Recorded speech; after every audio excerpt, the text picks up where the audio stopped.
అందరికీ నమస్కారం. Welcome to insight India with Bhogi. తమిళనాడులోని శివగంగా జిల్లాలో నిర్వహించిన మంజువిరట్టు పోటీలు తీవ్ర విషాదాన్ని నింపాయి. సింగం పునరి సమీపంలోని అర్లిప్పారేలో జరిగిన ఈ ఎడ్ల వేట పోటీల్లో ఎడ్లు పడవడంతో ముగ్గురు వ్యక్తులు అక్కడికక్కడే ప్రాణాలు కోల్పోయారు. వందలాది ఎడ్లు, వేలాది మంది జనం మధ్య ఏం జరిగిందో ఇప్పుడు చూద్దాం.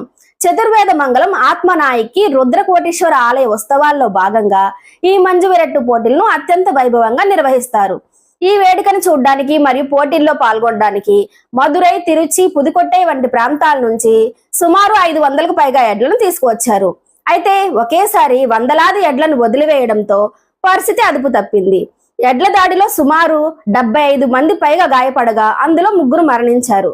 మరణించిన వారిలో రాజస్థాన్ కి చెందిన ఐస్ క్రీమ్ విక్రేత జమ్ములాల్ లాల్జీ కూడా ఉండడం గమనార్హం.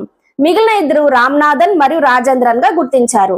తీవ్రంగా గాయపడిన వారిని మెరుగైన చికిత్స కోసం సింగం పునరి ప్రభుత్వ ఆసుపత్రికి తరలించారు.